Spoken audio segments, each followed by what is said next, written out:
So lately I've been going through and evaluating the biggest, most important game on the schedule of various teams. If you want me to break a particular team down, just shoot me a note on YouTube or on X, formerly known as Twitter.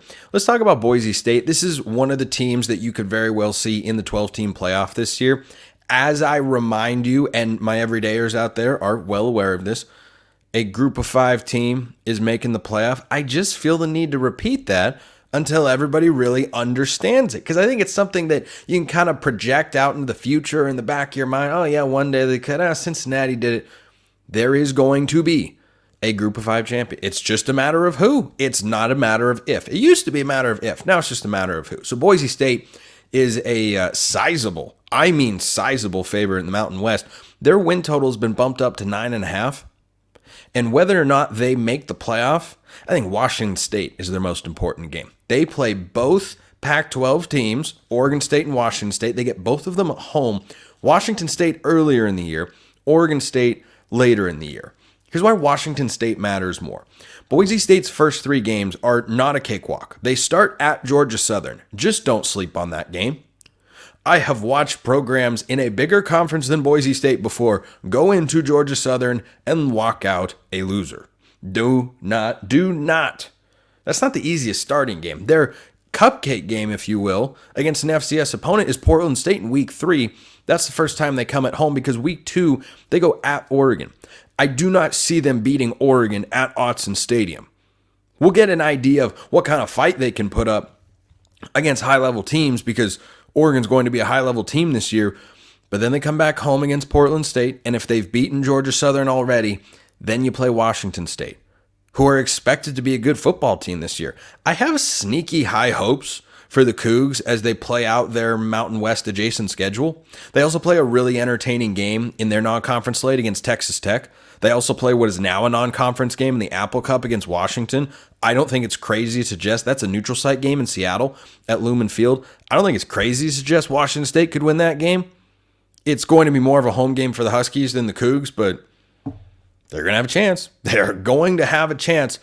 But Boise State at home has to beat Washington State in that game. Because if you're thinking about how a group of 5 team gets a team into the playoff, there are a number of different options. Number 1, you can go the Liberty route. If you just go undefeated in whatever conference you are in, pretty good chance you wind up being the group of 5 champion that gets in. Remember, Air Force a year ago was seen as an outside playoff dark horse when they were 7-0. That was in the 4-team era. We've got an automatic G5 playoff berth now.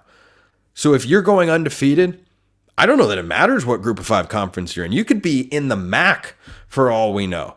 But Conference USA would certainly get there. Liberty would have been the playoff team a year ago. An American Conference team, yes, certainly. Mountain West, yes, absolutely they would. So if you go undefeated, that is one route. But that's not as likely. That doesn't happen as often as you think. There's the UCF. There's the Liberty that pops up every now and then. But if you just look at those 2 teams, which to my recollection are the last 2 to go undefeated over the course of an entire regular season, that only happens about once every 5 years or so. And I'd be hard-pressed to see it happening again this year. Not impossible, but it's going to be hard. So if you accept that premise, the next logical question for how a group of 5 team gets into the playoff is, well, how many losses can you have? That depends very much, when you're a group of 5 team, on how tough your schedule is. This is a pretty darn good schedule for Boise State. It is a quality schedule to have Oregon on it. And if that's one of your losses, that's not going to be held against you in a major way if Oregon plays the way that they're capable of this year. But you've got Washington State and Oregon State on the schedule at home. Oregon State to end the regular season, and Washington State is their first home game against an opponent of similar caliber. So the reason I say that Wazoo game is going to decide whether or not Boise State gets into the playoff is if you put that loss against Oregon on the road in the loss column, having 2 losses through your first 4 games makes it an uphill battle.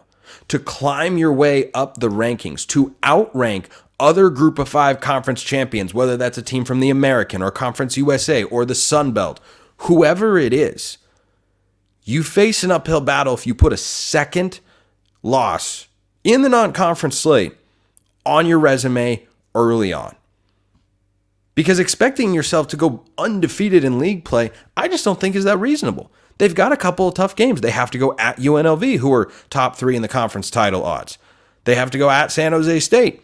That's not the toughest road game in the world. They got a new head coach in there. Who knows what kind of tricks could be pulled out. They have to go at Wyoming. Those road games in conference, they play at Hawaii as well.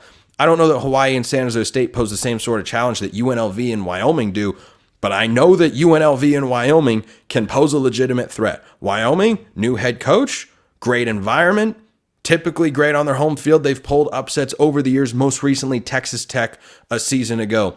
And UNLV, one of the better overall teams. They've got a new quarterback over there, but a capable one for Barry Odom and company, and Brendan Marion, their go-go offensive coordinator. So I don't know that Boise State can get through this conference slate unbeaten. It's just asking a lot. You don't see it very often in any conference at any level, FCS, Group of 5, Power 4, SEC, wherever. It's a difficult thing to ask. And so that's why that Washington State game is so very critical, because you've got to be able to, number one, put a quality win on your resume, but number two, you got to keep a 1 in the loss column for as long as you can. Because if you were to lose to Washington State but beat Oregon State, well, that's going to give you probably 3 losses on the year. Yeah, you'd have a chance, but we all know that late season losses are far more punitive. In this instance, I don't think it would be. I think it'd be less punitive, because what Boise State could have is a situation in which, let's say they beat Washington State, but then they lose to Oregon State, but they've secured a spot in the Mountain West Conference championship game. Well, you can rebound really quickly and get back that loss in a big game. When are you going to then play a game after Washington State that does as much for you credibility-wise, resume-wise, strength of schedule-wise as playing the Cougs does? The answer is probably UNLV, but that's not until 3 weeks later.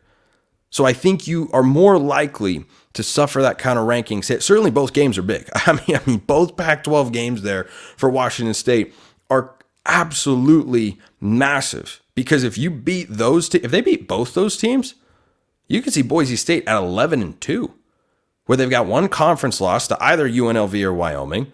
They clean up everybody else. They pick up wins against Oregon State, Washington State, lose to Oregon. Boy, that team is, I think, almost a lock to make the college football playoff, because you'd be hard-pressed to find a Group of 5 team that can beat that sort of resume. Now, if someone like a Liberty or a James Madison goes undefeated, or if Memphis has a great season in the American, it's certainly not a lock. And this is going to be a compelling storyline over the course of the season, but far be it from me to overlook the Group of 5 when they have an auto bid. Whether or not I think they should have one is irrelevant. The fact is they do. And if Boise State wants to get there, that Wazoo game, absolutely critical, because they'll already have 1 loss on the resume against Oregon. This episode is brought to you by FanDuel. Summertime means baseball, which I'm a big fan of. The NBA Finals, I'm also a fan of that, and more. And you can bet it all on FanDuel. You can bet golf over there. You can bet college football over there. Right now, new customers get $200 in bonus bets with any winning $5 bet. That's $200 you can use to bet on everything from the Finals MVP to who's going to hit one out of the park, and everything you could possibly want for college football is over there on FanDuel. You've got games, you've got win totals, conference title odds, national championship odds, odds to make the playoff, odds to miss the playoff. Everything you could want is there. So go check them out. Visit FanDuel.com/lockedon and add a big win to your summer bucket list. FanDuel.com/lockedon. FanDuel, America's #1 sportsbook and our official sportsbook sponsor here at the Locked On Network.